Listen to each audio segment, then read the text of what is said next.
आज का टॉपिक है सुई, ब्लेड और रेज़र से क्या एचआईवी हो सकता है, कौन सी कंडीशन में हो सकता है और कौन सी कंडीशन में नहीं हो सकता। लोग अक्सर चिंतित और डरे हुए पाए जाते हैं, तो इसमें कितना सही डर है और कितना गलत। काफ़ी बार लोग लेबोरेटरी वैक्सीन लेने के बाद सार्वजनिक स्थलों पर किसी निडल्स चुभने से, घर में रेज़र या ट्रिमर्स और थिएटर की सीट्स में भी एचआईवी के वाले निडल्स हो सकते हैं, ऐसे डर से पीड़ित होते हैं। तो अब हम देखते हैं कि इसमें कितनी सच्चाई है और कितना गलत है। सबसे पहले काफ़ी बार मेरे से लोग पेशेंट्स मुझे कॉल कर कर पूछते हैं कि सर मैं लेबोरेटरी गया था, अब मैंने वो नहीं देखा कि लेबोरेटरी वाले टेक्नीशियंस ने वो सुई और निडल्स बदला हुआ है या नहीं बदला हुआ, और मुझे बहुत डर लग रहा है कि कहीं मुझे एचआईवी ना हो जाए। तो याद रखिए, आज के ज़माने में हर लेबोरेटरी पे नया सिरिंज और निडल का इस्तेमाल होता है, तो आपको इस तरह से डरने की कोई आवश्यकता नहीं है और इस तरह की घटना से आपको एचआईवी होने का कोई संभावना नहीं है। काफ़ी बार लोग उससे भी चिंतित है कि जहाँ कहीं पर जो वैक्यूटेनर्स होता है उसका होल्डर्स होता है, तो वो कहते हैं कि उसने निडल तो बदला था, लेकिन जो ट्यूब को पकड़ने का जो होल्डर आता है वो उसने नहीं बदला था, और मुझे डर है कि आगे वाला कोई पेशेंट एचआईवी वाला होगा और मुझे एचआईवी कहीं ना हो जाए। तो इस तरह से भी किसी को भी एचआईवी होने का कोई खतरा नहीं होता। ऐसे होल्डर्स को आपस रीयूज़ करने से एचआईवी आपको नहीं होगा। निडल बदलते हैं तो मतलब आपको कोई खतरा नहीं है।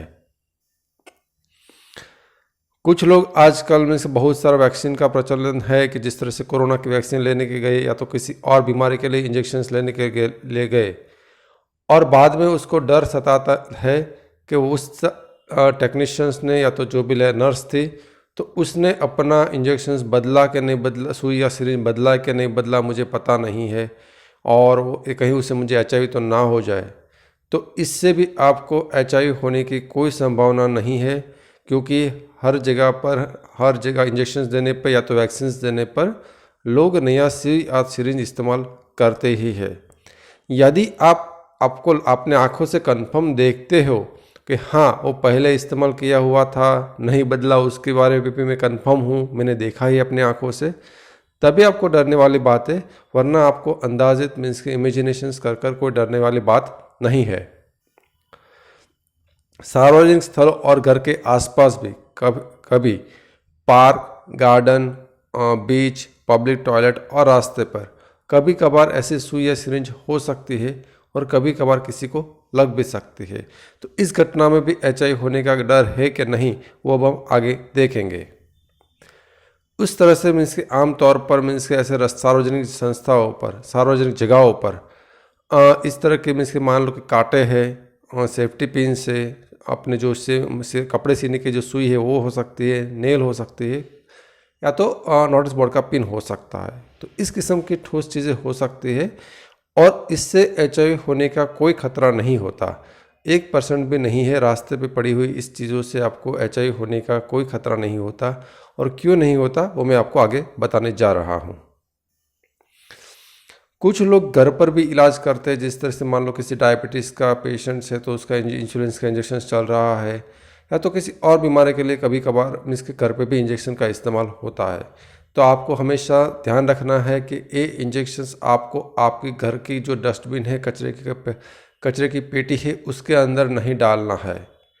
आप घर पे इस्तेमाल किया गया इंजेक्शंस को आपको घर के जो कचरे की डब्बा है उसके अंदर नहीं डालना है, बल्कि उसकी जगह पे वो इंजेक्शंस आप अपने नज़दीक हो किसी डॉक्टर के पास या तो लेबोरेटरी वाले के पास, वहाँ पर जो स्पेशल सिस्टम होता है उसको निकाल करने का, तो उसी के अंदर आपको डालना है। वरना क्या होगा कि वो कचरा में से कुछ गरीब लोग होते हैं जो कचरे में भी कुछ ना कुछ ढूंढते रहते हैं, तो उन लोगों को लगने की संभावना काफ़ी बढ़ जाती है, और वो एचआईवी तो उसको नहीं होगा, लेकिन एचआईवी के अलावा और कोई बीमारी हो सकती है खून से, या तो लग सकता है, इंजरी हो सकता है, ऐसा खतरा हमेशा रहता है। कभी कभार इंजेक्शन से नशा करने वाले जो लोग हैं, IDU यानी कि इंजेक्टेबल ड्रग यूजर्स है, तो वो लोग मीन्स के इंजेक्शन और सिरिंज का इस्तेमाल कर पब्लिक प्लेस पर, पब्लिक टॉयलेट्स पर आप फेंक सकते हैं।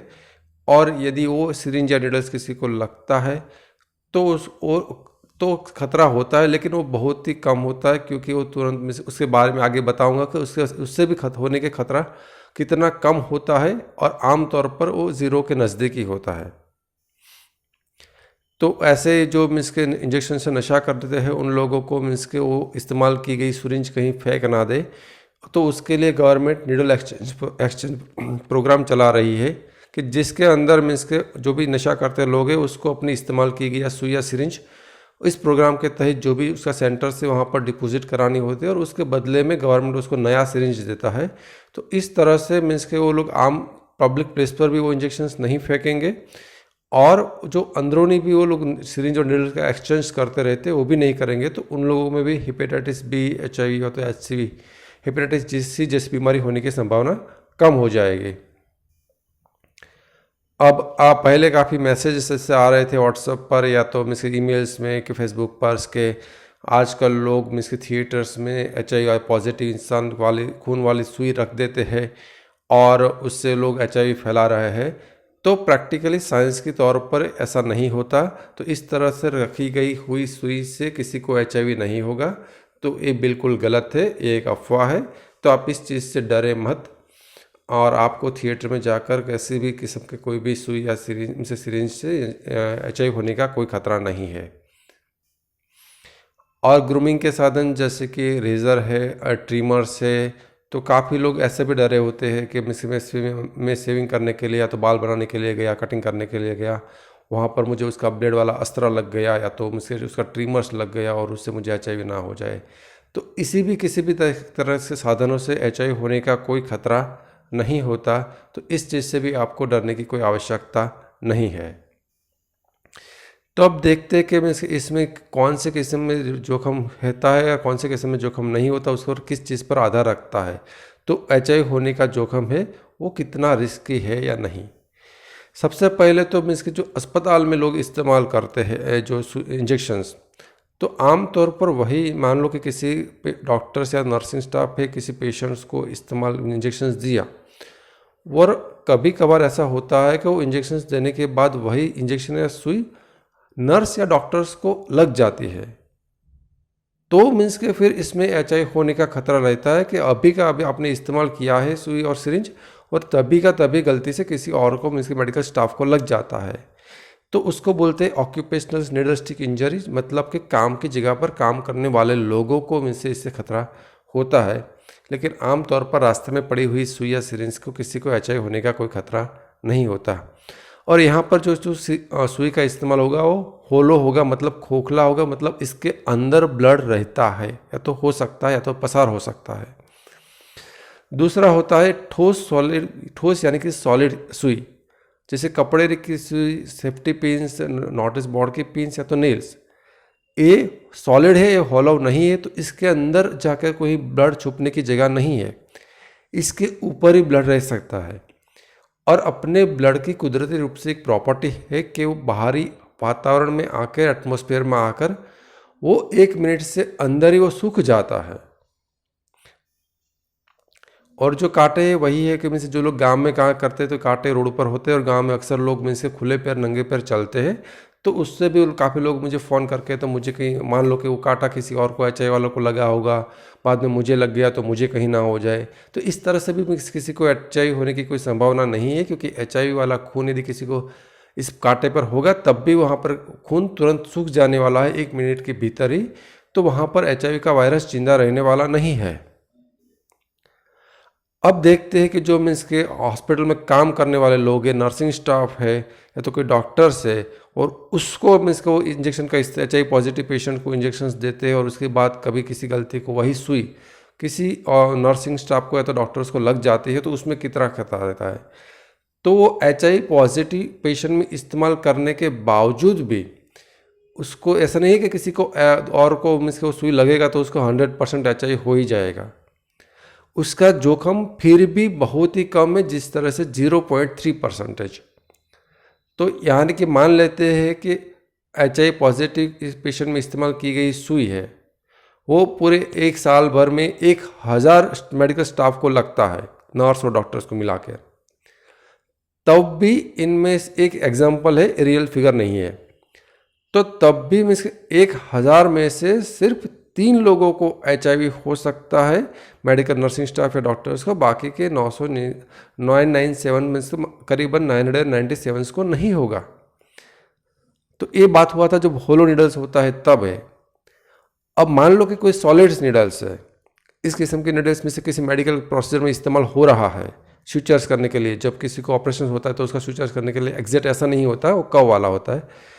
तो वो वाला नीडल्स किसी HIV पॉजिटिव पेशेंट में इस्तेमाल किया है और डॉक्टर्स को स्यूचर लेने के टाइम लग जाती है सूच, तो उसको इसके अंदर खून नहीं है, तो उसमें कुल मिलाकर खून की मात्रा जो होगी वो काफ़ी कम हो जाएगी। तो इसमें HIV होने की संभावना है वो 10,000 में से 3 है।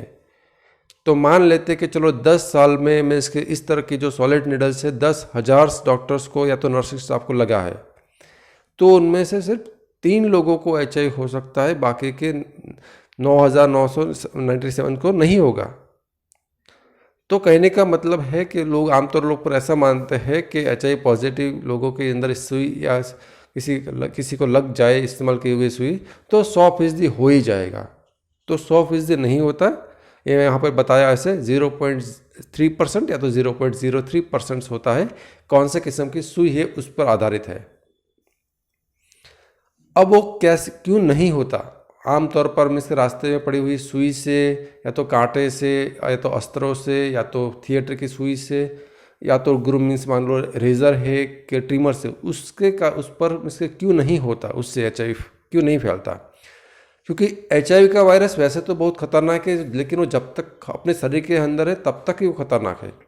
जैसे वो अपने शरीर के बाहर आता है तो वहाँ पर उसका टेम्परेचर उसको अलग हो जाता है, pH अलग हो जाती है चीज़ों की, तो उसकी ह्यूमिडिटी, सनलाइट, तो सब बदल जाता है। तो वो अपने शरीर का जो है वहाँ पर उसका अपने शरीर का अंदर का जो सिस्टम है उसी के अंदर वो रहने के लिए बना हुआ है। तो उसके बाहर निकलते ही वो तुरंत मर जाता है। तो वो बाहर के एटमॉस्फेयर में, टेम्परेचर्स में, ह्यूमिडिटीज़ में, pH के साथ में नहीं रह सकता, तो वो तुरंत ही मर जाता है। तो अपने शरीर के अंदर जिंदा रह सकता है, लेकिन बाहरी एटमॉस्फेयर्स में वो जिंदा नहीं रह सकता। अब में से जो मेडिकल स्टाफ है तो उस पर इसको ऐसा क्यों है कि 3 को हुआ 1000 में से और बाकी के में से 997, मतलब करीब करीब बाकी के किसी के लोगों को नहीं हुआ।